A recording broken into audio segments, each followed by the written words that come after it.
Bismillahirrahmanirrahim. So, beta, now we will learn about the X-ray interaction mechanisms. कि X-rays जब किसी भी matter के साथ इंटरेक्ट करते हैं तो उसके अंदर कौन सी चेंजेस लाते हैं. तो एक्स-रेज जब भी किसी मैटर के साथ इंटरेक्ट करेंगे तो वो ये फिनोमेना फॉलो करते हैं, यानी coherent scattering, Compton scattering, photo electric effect, pair production या फोटो डिसइंटीग्रेशन. तो ये 5 फिनोमेना है जो कि ये फॉलो करते हैं. अब डिपेंड्स ऑन के कौन सा फिनोमेना फॉलो करेगा, ये किस चीज पे डिपेंड करता है. ये डिपेंड करता है एक्स-रे की एनर्जी पे कि वो कितना एनर्जेटिक है. ठीक है, एक्स-रे अगर लेस एनर्जेटिक होगा तो वो उतना एफिशिएंटली इलेक्ट्रॉन के साथ इंटरेक्ट कर सकेगा मैटर के साथ. अगर वो हाईली एनर्जेटिक होगा तो वो उतनी हाई फ्रीक्वेंसी के साथ मैटर के साथ इंटरेक्शन करेगा. Now let's learn them one by one. अगर हम देखें यहाँ पे the first of all is the coherent scattering. So in coherent scattering now you see the energies are below approximately 10 electron volt.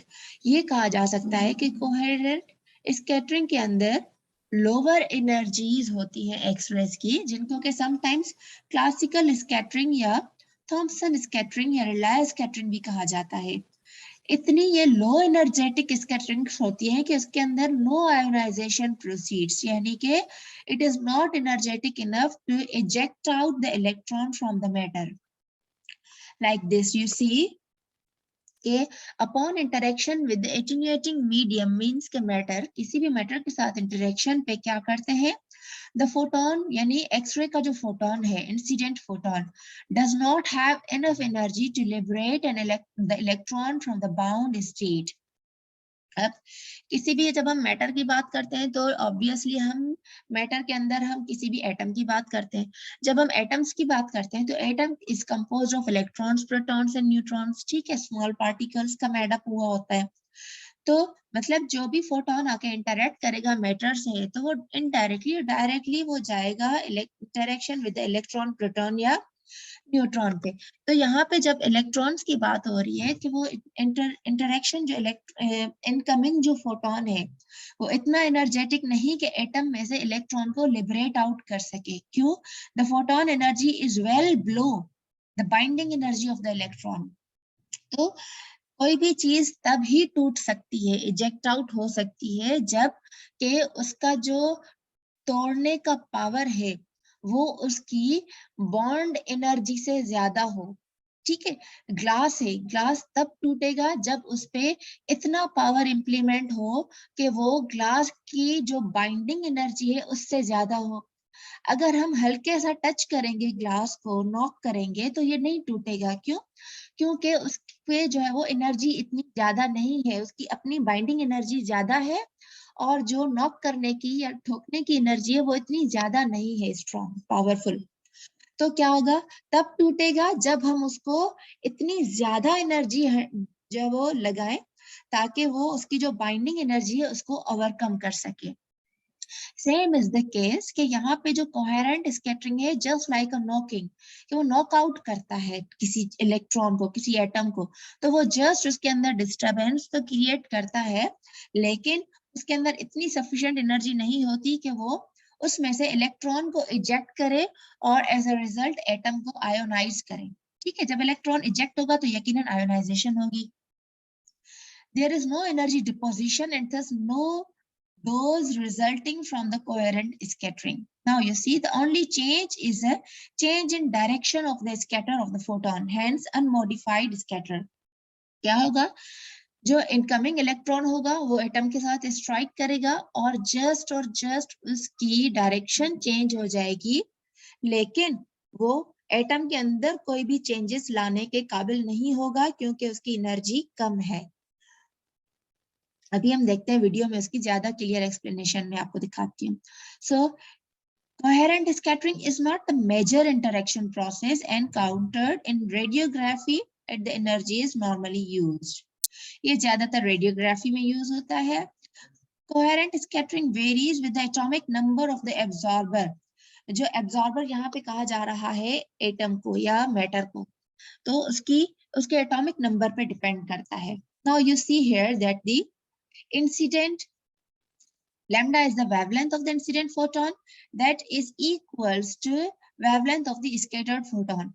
जिस wavelength से photon आएगा उसी wavelength से photon scatter out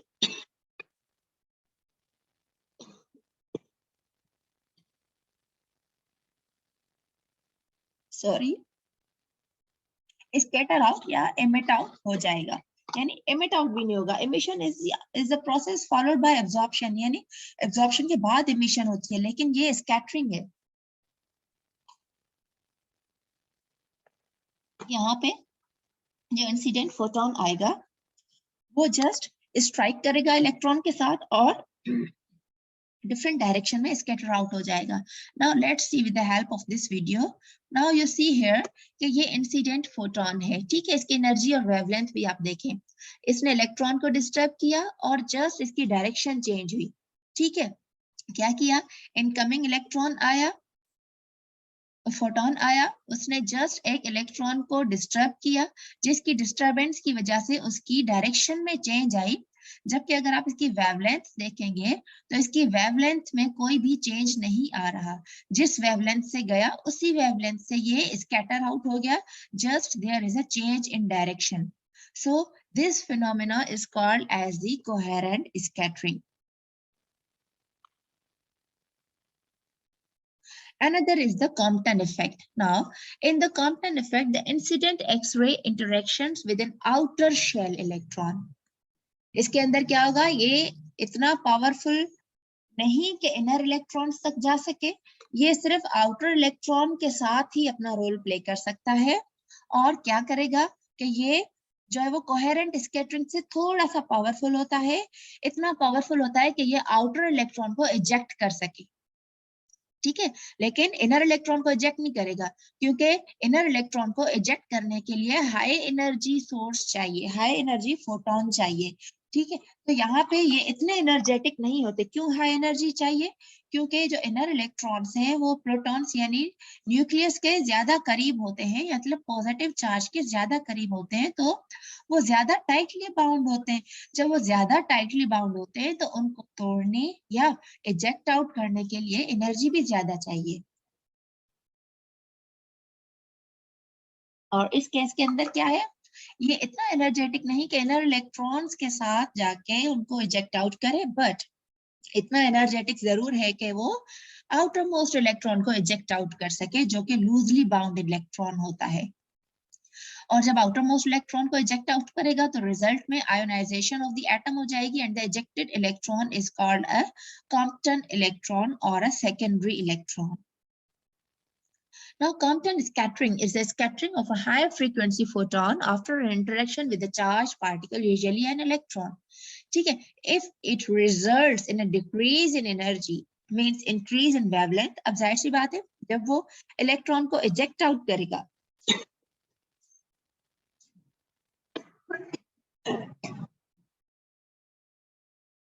जब वो बेटा जब वो इलेक्ट्रॉन को इजेक्ट आउट करेगा तो यकीनन उस इलेक्ट्रॉन को इजेक्ट करने में इसको एनर्जी इसने अपनी ट्रांसफर की उस इलेक्ट्रॉन को, ठीक है। यानी जिस एनर्जी से वो आया तो उसने आके इलेक्ट्रॉन को इजेक्ट आउट किया, तो अपनी कुछ एनर्जी उसने इलेक्ट्रॉन को इजेक्ट आउट करने में लगा दी।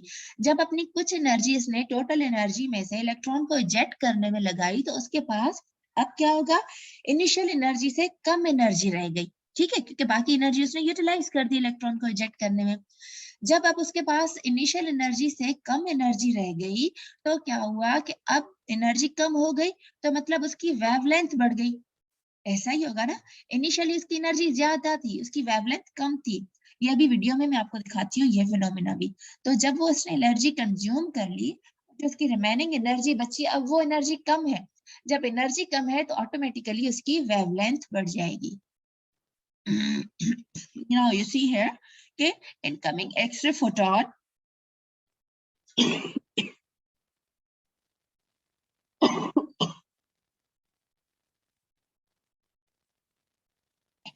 so incoming X-ray photon होगा तो यहाँ से दो चीजें होंगी, एक तो आउटगोइंग इलेक्ट्रॉन और दूसरा आउटगोइंग एक्सरे फोटोन। एक था incoming x-ray photon, outgoing x-ray photon and outgoing electron, यानी तीन चीजें हैं यहाँ पे इंटरेक्शन में। Now you see with the help of this video, here you see एक फोटोन आ रहा है, वो आउटर मोस्ट इलेक्ट्रॉन को इजेक्ट कर रहा है और एज अ रिजल्ट अब देखें दो चीजें, एक आउटर इलेक्ट्रॉन जो है इजेक्ट आउट हुआ जिसको के कॉम्पटन इलेक्ट्रॉन कहा जाता है या सेकेंडरी इलेक्ट्रॉन कहा जाएगा, और एज अ रिजल्ट एनर्जी जो है वो इजेक्ट आउट हो गई अलोंग विद स्कैटरिंग। नाउ एक चीज जो जिस पे मैं पहले भी अभी फोकस करके आई हूँ कि इनिशियली जब फोटोन आ रहा है तो उसकी आप वेवलेंथ देखें, छोटी वेवलेंथ है, उसने एनर्जी कंज्यूम की और जो इजेक्टेड है उसकी वेवलेंथ की साइज जो है वो क्या हो गई, बड़ी हो गई। अब उसने क्या हुआ, एनर्जी उसने अपनी कंज्यूम कर दी इलेक्ट्रॉन को इजेक्ट करने में, अब उसके पास रिमेनिंग एनर्जी जो है वो कम रह गई। जब उसके पास रिमेनिंग एनर्जी कम रह गई तो यकीनन फिर उसकी जो वेवलेंथ है वो बड़ी हो जाएगी। Now you see it is very clear in this video. So another phenomena is the photoelectric effect. अब फोटोइलेक्ट्रिक इफेक्ट क्या है कि ये interact with the inner shell electrons, ये इनर शेल इलेक्ट्रॉन्स यानी कि अब ये इतना एनर्जेटिक है कि ये इनर शेल इलेक्ट्रॉन्स के साथ भी कॉम्पीट कर सकता है। ठीक है, पहला फिनोमेना क्या था, कोहेरेंट स्कैटरिंग, जो कि एनर्जेटिक नहीं था, वो जस्ट इलेक्ट्रॉन में डिस्टरबेंस क्रिएट कर रहा था, इलेक्ट्रॉन्स को नॉकआउट कर रहा था, जैसे हम दरवाजे को नॉक करते हैं या ग्लास को नॉक करते हैं, तो ये जस्ट उसके अंदर चेंजेस ला रहा था, लेकिन उसको ब्रेक करने की ताकत नहीं थी उसमें। सेकेंड क्या था, जो है वो कॉम्पटन इफेक्ट। कॉम्पटन इफेक्ट इतना एनर्जेटिक था, यानी थोड़ा बहुत ज्यादा एनर्जेटिक था, क्या उसने आउटरमोस्ट इलेक्ट्रॉन को इजेक्ट करने की सलाहियत थी, लेकिन अब फोटो इलेक्ट्रिक इफेक्ट ये इतना एनर्जेटिक है कि ये इनर शेल तक के इलेक्ट्रॉन को डिस्टर्ब या उनको इजेक्ट कर सकता है। ठीक है,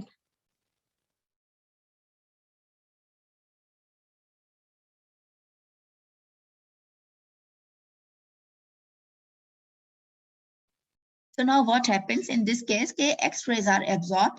अब जो इनकमिंग जो फोटोन था वो एब्जॉर्ब हो जाएगा और इलेक्ट्रॉन्स जो है वो रिमूव आउट हो जाएगा। अब इनर मोस्ट इलेक्ट्रॉन तब ही रिमूव होगा जब इनकमिंग फोटोन की एनर्जी इनर मोस्ट इलेक्ट्रॉन की एनर्जी के इक्विवेलेंट हो, उसके बराबर हो या उससे ज्यादा हो। तो फोटो इलेक्ट्रिक इफेक्ट केस के अंदर क्या होता है कि इनकमिंग फोटोन की एनर्जी जो है वो इनर शेल के इलेक्ट्रॉन के बिल्कुल बराबर होती है कि वो इनर इलेक्ट्रॉन को इजीली इजेक्ट आउट कर देती है और खुद एटम के अंदर एब्जॉर्ब हो जाती है। Now you see this can be seen. अब इनर इलेक्ट्रॉन पे ये जो है वो आके इसने स्ट्राइक किया और इलेक्ट्रॉन को ने इजेक्ट आउट किया। यहाँ पे आप क्लियरली इस चीज को देख सकते हैं। अब देखें फोटोन आया, ये इनर इलेक्ट्रॉन को इजेक्ट किया और खुद एब्जॉर्ब हो गया, कोई भी चीज बाहर इजेक्ट आउट नहीं हुई। क्यों? क्योंकि उसकी एनर्जी सिर्फ इतनी थी कि वो इनर इलेक्ट्रॉन को इजेक्ट करे और खुद जो है वो एटम उसको एब्जॉर्ब कर ले। हाँ, इन केस अगर ऐसा होता कि इनकमिंग फोटोन की एनर्जी ज्यादा होती कि उसने इजेक्ट आउट भी किया और रिमेनिंग एनर्जी जो है वो वेवलेंथ बढ़ा के वापस कर दी, जैसा कि पिछले केस में था, यानी कि कॉम्पटन इफेक्ट के अंदर था।